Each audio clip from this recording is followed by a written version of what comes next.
really is a tragedy that people living around here in Tottenham Green, in the Tottenham Green area of Haringey Borough, should die at 71 years old on average, whereas I, who was born in Kensington to really quite middle class, wealthy family, will expect to live to around 88 years. I'm now 83 years old, and those who were born the same year as me in 1932 around here, many of them will have died 12 years ago.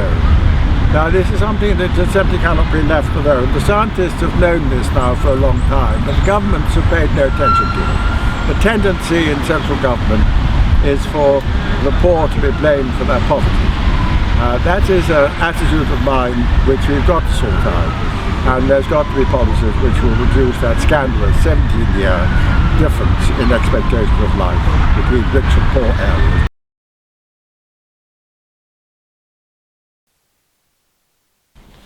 What an increasing number of people are talking about is land value tax.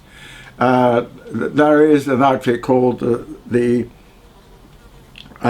Council for Economic Justice, and they are really thinking through the whole question of land value tax. And of course what that would do would mean that those who own land would have to share its product with everybody. You couldn't just sit on land, so much of it unused, so much of it pure speculation, just waiting for the price to go up, and even sell the land without building a single house on it. All that is going on, but if you tax land, then you think of the houses as being on the land, but separate and different from the land. The proposal that Taxpayers Against Poverty would make is that we do, in fact, have a land value tax, but simultaneously we abolish the council tax, which is causing an immense amount of distress. We abolish the business rates, so it would be much, much easier for business. We abolish the enormous tax when people buy houses, which is the stamp duty that people have to pay, and indeed probably reduce income tax and VAT.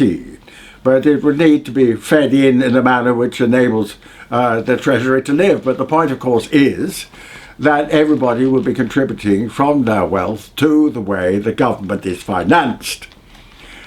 It's not an idle dream. I've been taught by Fred Harrison of the Land Research Trust that in Hong Kong, what happened? In Hong Kong, it was leased by the Chinese to the English. So the English had a very good idea. They rented the land to everybody. So if you run a business, if you have a house or own property, you rent it from the government, and that funds central government funding for the government and everything that's needed by everybody. And everybody should pay to that. That's why the land value tax is so infinitely more just than the present taxation system. Also, Denmark in the European Union is also paid land value tax. And that's reckoned to be the happiest country in the world. So maybe we'd not only have less tax, we'd also be a lot happier. So what effect would that have on life chances? Well, it needs to be coupled with minimum income standards. That is a very robust way of calculating how much it normally costs to buy a healthy diet. So you've got to start with, if you don't own, then you can't actually own land, but the land is owned by somebody else and the land is paying its rent to the government. You've got to allow people who don't own the land to have the income which can provide the food for them that the land provides. So you get a connection between food and land. And the fuel that the land provides, you get a connection between fuel and land in the lives of everybody. That, coupled with funding government from the rent of land, would reduce the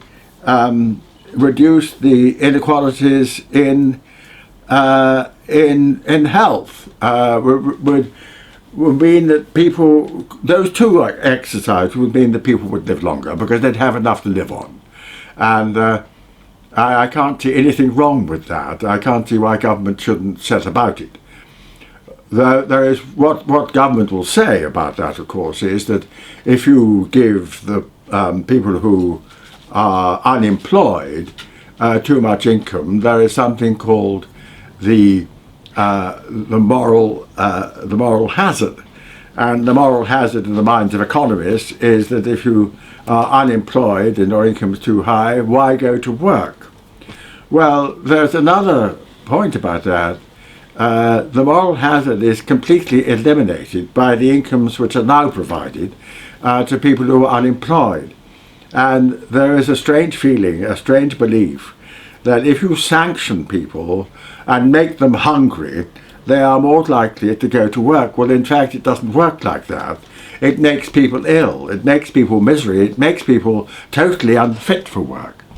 So the alternative, and there should be, I think, some conditionality about taking the taxpayers' money while they're both employed and unemployed.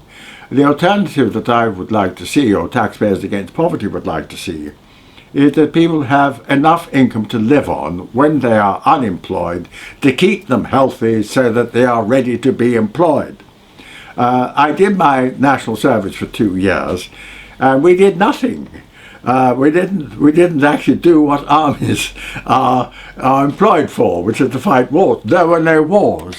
But my goodness, we were well fed and we were kept active. And we used to march around moors playing soldiers. But the idea that people who were unemployed should not be properly fed was absolute nonsense and anathema to the very good management that the army, the regiment I was in, had. So, yes, the combination of an adequate income and affordable housing will make people healthy and will reduce the inequalities in health and income that we have now.